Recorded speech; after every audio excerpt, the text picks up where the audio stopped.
వాణిజ్యపరంగా సాగు చేసే పూలలో బంతి ముఖ్యమైనది. పండుగలు శుభకార్యాల సమయంలో వీటికి మంచి గిరాకీ ఉంటుంది. తక్కువ పెట్టుబడితోనే ఎక్కువ ఆదాయాన్ని అందిస్తోంది. రైతన్న ఇంటికి లాభాల పూలబాట వేస్తున్నది. అందుకే వీటి సాగుకు ఎక్కువ మంది రైతులు ఆసక్తి చూపిస్తున్నారు. అయితే చాలా మంది రైతులు ఎకరానికి 30 నుంచి 40 క్వింటాల దిగుబడిని మాత్రమే తీస్తున్నారు. కానీ మేలైన యాజమాన్య పద్ధతులు పాటిస్తే ఎకరానికి 80 నుంచి 120 క్వింటాల దాకా దిగుబడి సాధించవచ్చని తెలియజేస్తున్నారు బెల్లంపల్లి కృషి విజ్ఞాన కేంద్రం శాస్త్రవేత్త స్రవంతి.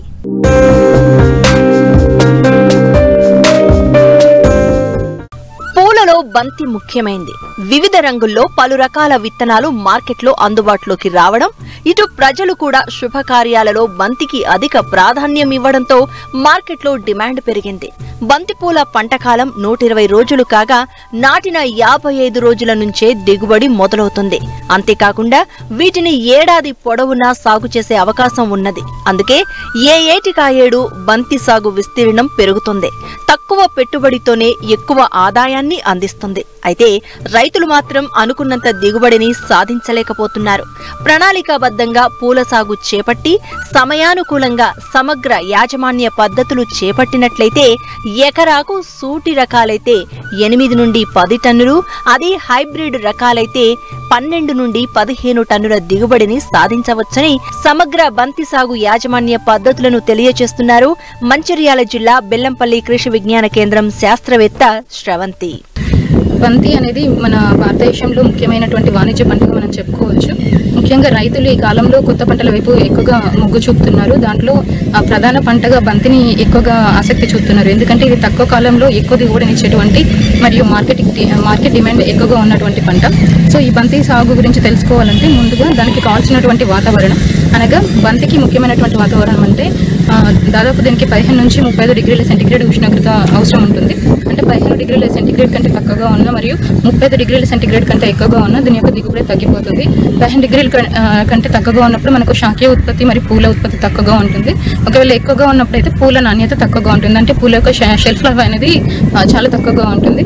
ఇదే కాకుండా ముఖ్యంగా ఎంచుకోవాల్సింది నీళ్ళలు. బంతి అన్ని రకాల అయినటువంటి నీళ్ళల్లో పెరుగుతుంది. కాకపోతే మురుగునీటి సామర్థ్యం ఉన్నటువంటి ఎర్రగరపు నీళ్ళలో ఎక్కువగా దీనికి అనుకూలంగా ఉంటాయి. అలాగే నేల యొక్క ఉదజన సూచిక వచ్చేసి మనకు 7 నుంచి 7.5 వరకు ఉంటే సరిపోతుంది.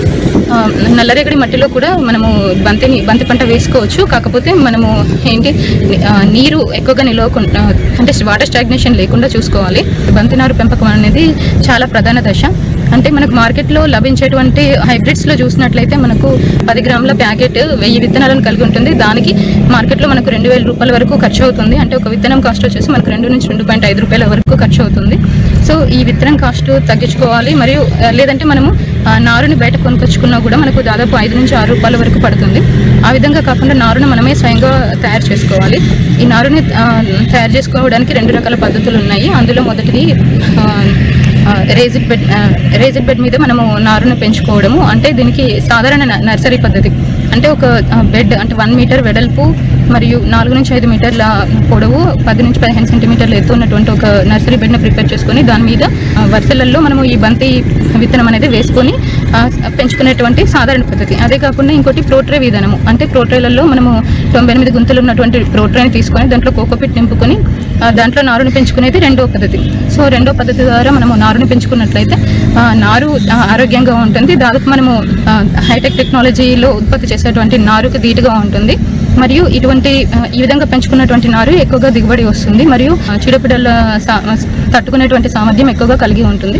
ముందుగా నేలను ప్రిపేర్ చేసుకోవాలి. నేలను ప్రిపేర్ చేసుకునేటప్పుడు ముందుగా బేసల్ డోస్ అంటే ఒక ఎకరానికి మనము 10 టన్నుల పశువుల ఎరువు మరియు 20 నుంచి 40 కిలోల నుంచేటువంటి నత్రజని మరియు 80 కిలోల భాస్వరం మరియు 80 కిలోల పొటాషియం ఇచ్చేటువంటి ఎరువులను మనము ముందుపాటుగా వేసుకోవాలి.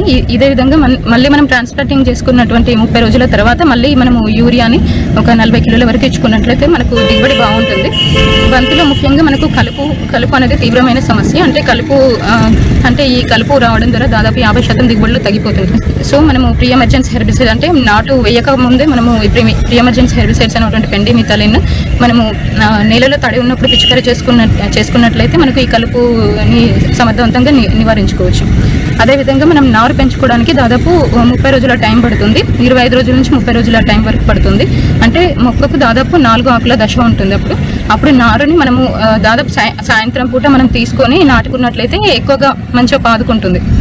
ఈ విధంగా నారుని మనం 30 రోజుల తర్వాత ట్రాన్స్ప్లాంటింగ్ చేసుకోవాలి. చేసుకున్న తర్వాత మనకు దాదాపు 50 రోజుల నుంచి మనకు ఈ పూత అనేది స్టార్ట్ అవుతుంది, పూ మొగ్గలు స్టార్ట్ అవుతాయి. పూ మొగ్గలు స్టార్ట్ అయిన తర్వాత ఒక 4 నుంచి 5 రోజులలో మనకు పువ్వు పూర్తిగా విచ్చుకుంటుంది. ఈ పువ్వు విచ్చుకున్నప్పటి నుంచి మనకు దాదాపు 30 రోజులు కానీ 60 రోజుల వరకు కంటిన్యూస్ అవుతుంది అనమాట ఫ్లవరింగ్.